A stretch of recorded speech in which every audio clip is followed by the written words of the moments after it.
బ్యాక్‌గ్రౌండ్‌లో ప్లే అయ్యే వీడియోకి అండ్ ఆడియోకి కూడా సంబంధం ఉండదు. ముందే చెప్పేస్తున్నాను మీకు. అండ్ విషయానికొస్తే ఆన్‌గోయింగ్ సిట్యుయేషన్స్ బిట్వీన్ 2 కంట్రీస్ మీకు ఆల్రెడీ తెలిసిందే కదా! నేను మళ్ళీ కొత్తగా దాని గురించయితే నేనేమీ మాట్లాడదలుచుకోలేదు.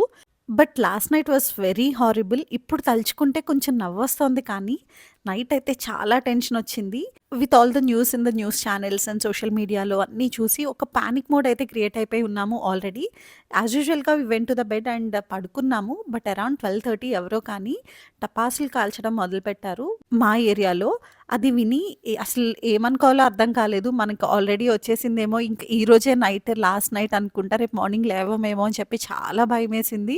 అసలు ఇప్పుడు తలుచుకుంటే నవ్వొస్తుంది ఆ సిట్యుయేషన్. కానీ చాలా హారిబుల్ ఉండే. మార్నింగ్ లేస్తానో లేవనో అని చెప్పి అప్పుడే అమ్మకి కాల్ చేసి లాస్ట్‌గా మాట్లాడేద్దాము అని అనుకున్నాను. బట్ దెన్ బయటికెళ్ళొచ్చి చూసి రంజిత్ చెప్పారనమాట. "నువ్వనుకుంటున్నవి కాదు అవి టపాసులు" అని చెప్పి.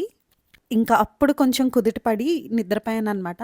బట్ దెన్ చాలా భయమేసింది. ఇప్పుడు ఈ వీడియో త్రూ నేనేం చెప్పాలి అనుకుంటున్నానంటే, ఎవరైనా టపాసులు కాల్చుకోవాలి అనుకుంటే అలాగ మిడ్‌నైట్ అది కాల్చకండి. భయమేస్తోంది actually. At least with ongoing tensions చాలా భయంగా ఉంటుంది. అర్థం చేసుకుంటారని అనుకుంటున్నాను. సరే మరి. అండ్ ఈ వీడియో విషయానికొస్తే నేను అజియో నుంచి తీసుకున్న డ్రెసెస్ అనమాట. ఆల్రెడీ నేను డీటెయిల్స్ అన్నీ ఫుల్ లెంగ్త్ వీడియోలో షేర్ చేశాను. ఒకసారి చెక్‌ఔట్ చేయండి. లింక్ చేస్తాను. అండ్ ఈ వీడియోకి ఇంతే. ఛానెల్‌ని సబ్స్క్రైబ్ చేయటం మాత్రం మర్చిపోకండి.